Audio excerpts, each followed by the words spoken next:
Celebrations. They offer the perfect opportunity to rejoice and reflect. They help us mark the triumphs and trials that line the road traveled and ponder the road ahead. As Girl Scouts of USA celebrates its 100th anniversary, women and girls all over the USA have much to be proud of, especially considering that at the start of the last 100 years we didn't even have the right to vote. Yes, that's right. 100 years ago, American women did not have the right to vote. Wait, time out. Women couldn't vote 100 years ago? That's utterly shocking. I know, right? By the way, what's up with the tiara? It's a celebration, isn't it? It most certainly is a celebration. We have made great strides in the past 100 years, but much remains to be done. Fortunately, we need not look too far for inspiration. It lies in our history. It lies in the watershed moments that changed us and we were never the same again.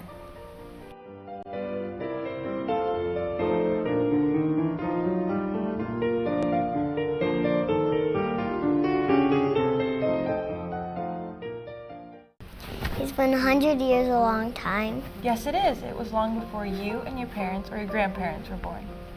Wow, that's a long time. Yeah, it was, and women accomplished a lot during that time. We owe it to them and to ourselves to learn more about them. Are you ready? Yes, I'm super excited. Great.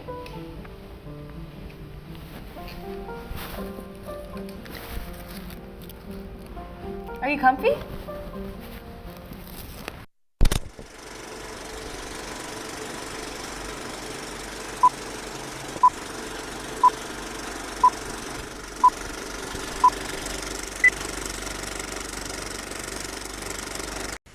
Our trip down memory lane begins in the early 1900s, a period that witnessed two watershed moments in women's history. I've got something for the girls of Savannah and all of America and all the world, and we're going to start it tonight.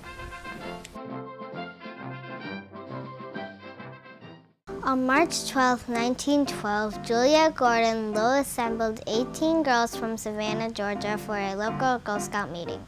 Today, Girl Scouts of the United States of America has grown to more than 3 million girls and adults. In fact, more than 59 million women in the United States today are Girl Scout alumni. The founding of Girl Scouts was really a watershed event for girls and eventually women, in that it was kind of a recognition and an understanding that girls were not given the same opportunities as boys, and that girls should have every opportunity and be able to be the best they can be. And I think that starting in 1912, those girls then went on to be women that were confident and that really made a difference. As you know, I mean, so many of the women in Congress, so many women business owners were Girl Scouts. And so I think that it was the very beginning of a realization that women could do anything. And that was before the women could vote. So it truly was a watershed moment in that it sort of started a whole revolution, if you will, of women empowerment. We women of America tell you that America is not a democracy. 20 million women are denied the right to vote. On March 3rd in 1913, a day before Woodrow Wilson's inauguration as president, Alice Paul took 5,000 women suffragists on a parade throughout Washington, D.C. to draw attention to women's voting rights. The suffrage parade of 1913 was certainly a watershed moment for women's suffrage. Alice Paul had come over from Britain and she was raring to go. She came over with the intent of getting the movement going in America. She was very organized and she was very, from what I understand, extremely charming in getting people to join her cause. So she started the parade movement in 1912 to get it going, and the parade actually happened the day before the inauguration of Woodrow Wilson, which was strategically, of course, very smart in that there was a lot of people in Washington, D.C. at the time.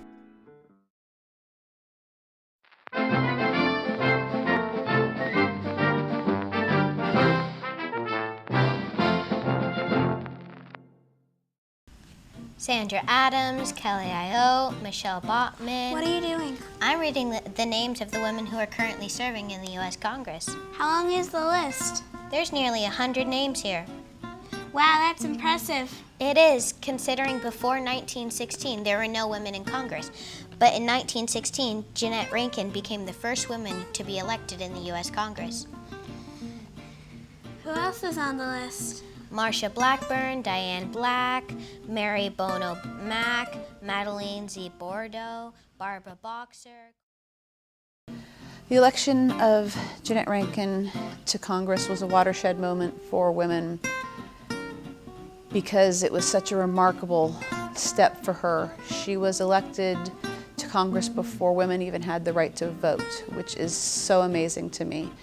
She went to Congress and she spoke up for women who didn't even have the right to vote, and she spoke out about women's issues and was a voice for us when we really had such limited voices out there. In 1920, American women's right to vote was codified in the 19th Amendment to the United States Constitution. They gained this right after a 72-year battle. Several generations of women's suffrage supporters lectured, wrote, marched, lobbied, and practiced civil disobedience to make this happen. The 19th Amendment was a watershed moment for women because it gave women the right to vote, to be treated equally as a human being. Civil rights, human rights, equal rights is what this country is famous for, especially in our age. We expect to be treated equally. We expect to be able to vote and to make the decisions just like everybody else who is here on the planet. So for me, getting the right to vote means that women were no longer second-class citizens, but that we had proven that we are equal. And now it's a matter of empowering ourselves, making sure that women do go out and vote, that they do get involved in elections, that they do make the best decisions that are good for us, for our families, for our kids, for our grandkids, and we don't have to depend on anybody else to make that decision for us. What are you doing? I'm trying to fly, but I'm not getting very far. Yes, I've noticed that. Do you want to fly when you're older? That's what Amelia Earhart did in 1932 when she was the first woman to fly solo across the Atlantic Ocean. Flying a plane would be so much fun. I should get started right away. Watch out. I have been a pilot, and a member of the Sacramento Valley 99s, which is an organization, international organization of women pilots that was started back in 1929 by Amelia Earhart. Over the years, it's been growing nationwide and worldwide. So there's probably a little over 5,000 members to this date worldwide. Amelia Earhart was an icon, and she got everything started. She was the first woman to cross the Atlantic Ocean and solo. Her last known flight was her attempt to go around the world. She decided to take a navigator with her. At first she wanted to do it solo, but she decided that maybe it would be a better idea that she hired a navigator to go along with her.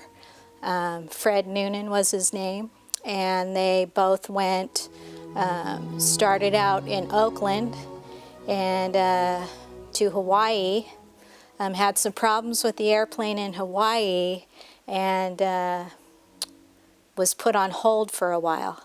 So after they fixed the airplane, did some maintenance to it, got it back flying again, they decided to start out from Hawaii and travel around the world going the opposite direction. They were supposed to end up on a little island called Howland Island to get the last remaining bit of fuel to make it the rest of the way. She never made that island. Her and Fred, the The last known transmissions were with the ship named Itasca, and she was probably maybe 100 miles from that destination to get fuel when she ran out of fuel and her airplane went down. Her and Fred Noonan perished. And that is actually a watershed moment in our history, because the attempt that was made by a woman is just amazing. She opened so many doors for women in aviation and women in other fields also, you know, that we could accomplish anything. So what's it like being in high school? Oh, high school's awesome. You get to drive and have a car and get a job. A job? I want a job. You're too young to have a job. You can still do fun kid things, and you don't want to work in a factory all day long. No, I don't think that'd be fun. Well, thanks to a woman named Frances Perkins, you don't have to. Yay, in fact, I'm gonna update my Facebook status from It's Complicated to Love Life. It's complicated, really? In 1933, Frances Perkins became the first woman to serve in a presidential cabinet when she became the Secretary of Labor. 2 years later, she was the principal architect of the Social Security Act of 1935 and was central to establishing federal aid for the unemployed, minimum wage, maximum work week, and aid to families with dependent children. The Social Security Act was a watershed moment in the history of women because it, along with the passage of the Fair Labor Standards Act shortly after, was the first time that those kinds of protections were provided. And they provided protections for men, women, and children, which left no group unprotected. In 1941, the United States entered World War II. As more and more men left for the service and as demand for war equipment grew, U.S. employers were forced to hire women for traditionally male jobs. To attract women, the U.S. government promoted the fictional character of Rosie the Riveter as the ideal woman worker. Loyal, efficient, patriotic, and pretty. Women responded to the call to work in huge numbers. All the day long, where the rain or shine, she's a part of the assembly line. She's making history, working for victory. Rosie, the Riveter. Women entering the workforce as a result of World War II was a watershed moment for women across America because it enabled women to take on job roles that were never available to them prior to that. And in the fire service here, we've had quite a few women now are firefighters in almost every agency that you go to across America. And I think a lot of it's a direct result of back in World War II when women were able to show that they can do the non-traditional jobs, that they could actually do the hard manual labor and jobs that weren't open to them, they were able to show that they could do that job. They faced a lot of struggles and challenges along the way, but all of that, the struggles that they overcame opened the doors for future women. And I know for me that was the case. I was the first woman that was hired here, but everything that they had gone through previously opened the door for me to get my foot into the job, and then I worked hard and overcame obstacles and struggles, and at this point now we have 3 women that are in operations online as firefighters. So obviously we're making some transitions, we're making strides, and we're getting more and more women involved in various fields that weren't open to them in the past. The thing for young women across America and anywhere in the world really is that they need to know that they can do anything they want to do. That's the bottom line. There's going to be challenges, and that's for anybody in any position in any industry. And so you have to really want that position. You've got to be willing to put in the time and the effort, and you've got to sacrifice and do the best that you can in that career, and just make it known that just because you're a woman doesn't mean that you can't do something. Sometimes a bus is just a bus, but in 1955, Rosa Parks refused to give up her bus seat for a white passenger and turned a bus into a symbol of the civil rights movement in the United States. Until 1955, African Americans were supposed to sit in different sections in buses. The civil rights movement ended this and other forms of segregation. The civil rights movement was, of course, a huge watershed moment, but it's broken up into individual moments. And probably the one that triggered the most social awareness in the United States was the actions of Rosa Parks. A woman using her individual power, her individuality, and her belief in what was right and what was wrong. During the 1950s, the ideal woman was a housewife. Women were instructed to strengthen their countries and fight communism by raising good American families with good American values. The media elevated the status of domesticity to a national purpose. In contrast to women of World War II, women were told not to spend time outside of their home. They were told that they couldn't have a career and be a good wife at the same time.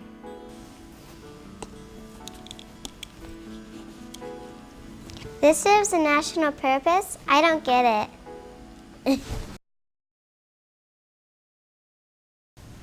Emma, what would you like to be when you grow up? I would like to be an inventor when I grow up.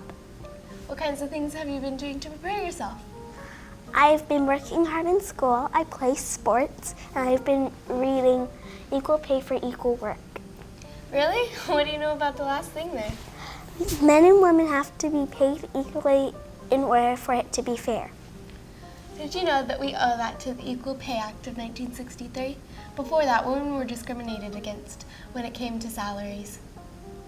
Well, I'm very happy that I was born a few years after 1963. A few years? Well, maybe more than a few. The enactment of the Equal Pay Act of 1963 was a watershed moment in the history of women because their salaries have risen dramatically since the law was enacted. But a salary gap still exists between men and women. Let's keep fighting for our rights and fix that. Isn't it about time? I don't know if you've noticed, but I brought a hammer. So I see. What's it for? Have you heard of a glass ceiling? I don't like the sound of it, and I'm going to break it. Actually, a glass ceiling is a metaphor for invisible barriers that women face. So it's not a real ceiling? And I brought this hammer for nothing? Well, I would save it. You never know when you might need it. You see, women already have a hammer for breaking through glass ceilings. It was given to us through the Civil Rights Act passed in 1964 by President Lyndon B. Johnson. Well, I'll hold on to it, just in case. Good thinking. In 1964, President Lyndon B. Johnson signed into law the Civil Rights Act. Title VII of this act prohibited employment discrimination based on race, sex, color, religion, and national origin.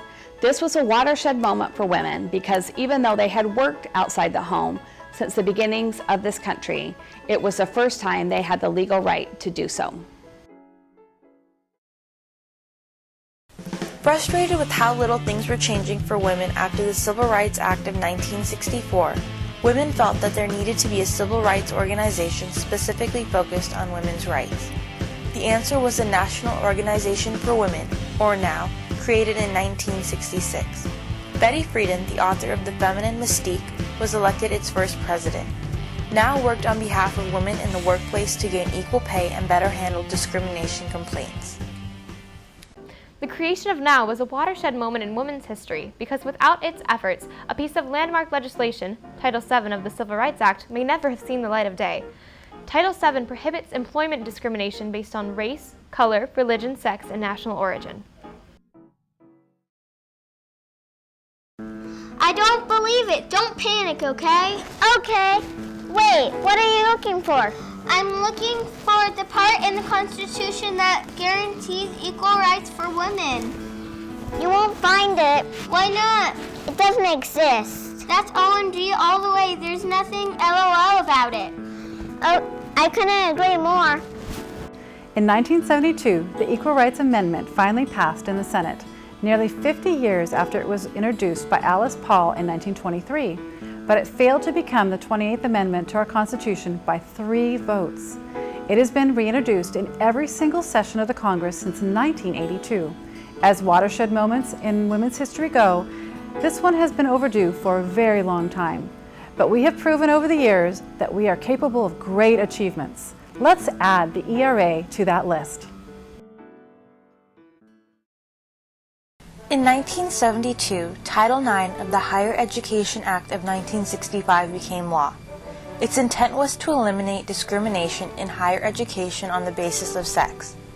As we celebrate the 40th anniversary of Title IX, it is best known for its impact on high school and collegiate athletics. Skylar, you and I both play high school basketball, but did you know that if it wasn't for Title IX, we wouldn't have that right? I didn't know that, but I can't imagine not playing high school sports. I mean, I love basketball. I feel the same way, and that's why I think the passage of Title IX was a watershed moment in women's history.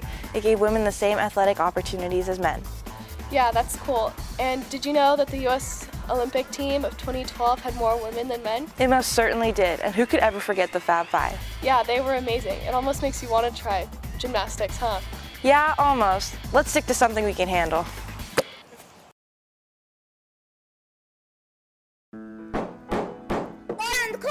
Thank you, Judge Jocelyn. Order returned to the Supreme Court in 1981 when Sandra Day O'Connor became the first woman to be appointed to the Supreme Court. Any objections? None at all, especially since the Supreme Court is now 1/3 female. Well then, case dismissed. It is ironic that for nearly 200 years, the Supreme Court handed down rulings that affected every segment of our population, and it did so without a single woman justice. The appointment of Sandra Day O'Connor to the Supreme Court was a watershed moment because it finally brought a much-needed female perspective to the bench. For 24 years, she provided the decisive swing vote on decisions affecting civil rights, environmental protection, personal privacy, voting rights, and protection against discrimination.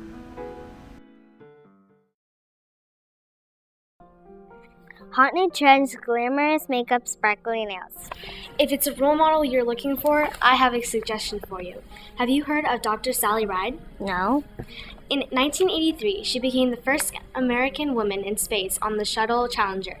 So if you're looking for inspiration, look at the history of women. It will be like rocket fuel for your dreams. I see what you did there. By becoming the first American woman in space, Sally Ride opened up the minds of young women to the possibilities of careers in sciences. A powerful role model, she inspired generations of young girls to reach for the stars. Do you think we'll ever have a woman president? Yes. Did you know that in the past, 2 women have been vice presidential candidates? No, I did not know that. Has there been any other women in the higher levels of government? Yes. In 2007, Nancy Pelosi became the first female Speaker of the House of Representatives. If the vice president and the president died, she would immediately become the president. Wouldn't it be something if one of us is the future president of the United States? Madam President, I like the sound of that. Has a ring, doesn't it? Sure does. Nancy Pelosi's election as the first woman Speaker of the House of Representatives was a watershed moment in the history of women because women finally shattered what Pelosi called the marble ceiling for women in Congress. To date, she has been the highest-ranking female politician in American history. American politics continues to be very male-dominated, and if a woman can make it here, she can succeed anywhere. Just as importantly, it shows that women can be trusted to be in powerful positions in government, which may well clear the way for the first woman president of the United States. The last stop in our 100-year journey through women's history is 2012, when Girl Scouts of USA celebrated its 100th anniversary. A watershed moment 100 years in the making as Girl Scouts quietly turned out leaders in public service, business, science, education, and the arts. And virtually every female astronaut who has flown in space got her start as a Girl Scout. We salute Girl Scouts all over the USA and the world, and say simply, you go, Girl Scout. For the past 100 years, Girl Scouts has been and continues to be the preeminent organization for girls and women. Girl Scouts recognized early on that they needed to meet the needs of today's girls, and they've done so by providing girls opportunities and experiences that they may not have been able to have. Through the Girl Scout Research Institute, we've been able to see what trends girls want to experience and provide for them those opportunities.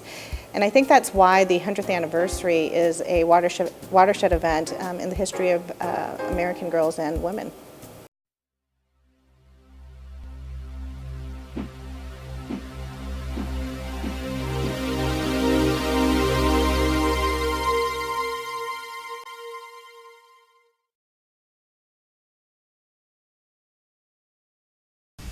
When I grow up, I want to be a teacher. I would actually like to own my own small business and be a small business owner. Marine biologist. Journalist. Pediatrician. Marine biologist. Nurse's aide. Archaeologist. Veterinarian. Marine biologist. Doctor. Singer. Teacher. Actress. Musical theater teacher. Veterinarian. Teacher. Veterinarian. Chemical engineer. Artists. Veterinarian. Genetic engineer. A doctor specializing in sports medicine. Doctor. President of the United States of America. It is possible for our dreams to have wings today because over the last 100 years, girls and women have dreamt big and fought hard to make their dreams a reality. Aren't you amazed that they were able to accomplish so much without Facebook and Twitter? And no, there was no app for that. We are contributing in every major walk of life, and we should be so very proud of that. But our work isn't quite done yet. We remain underrepresented in many fields, and we still do not have the constitutional guarantee of equal rights. The next 100 years is waiting for these chapters to be written. So join me, won't you, and together we will ignite our way into history.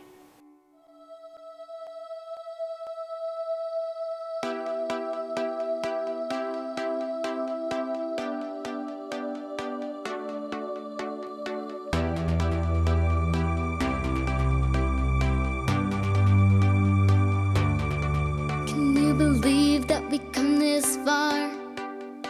We really are on our way to becoming, to believing, to believe in the dream dreamed 100 years ago today.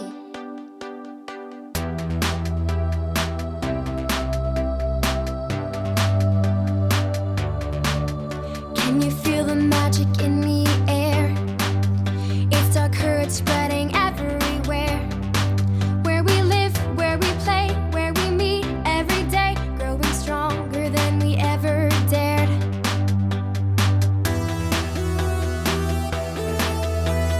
5, 4, 3, 2, 1, Girl Scouts! Ignite a dream, ignite your hope, ignite the world on fire. This love starts with a spark, a flame in your heart. Until the world's burning bright, we'll ignite. G-N-I-T-E, Girl Scouts. We'll ignite. G-N-I-T-E, Girl Scouts.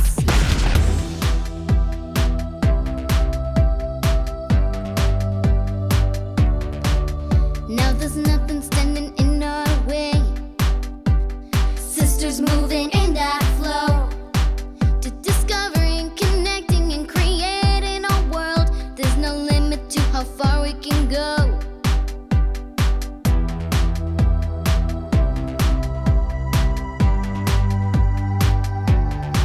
Step outside, it's a brand new day. Look around at all the changes we've made. And the world's never seen what can rise when we dream. We won't stop until it's all ablaze.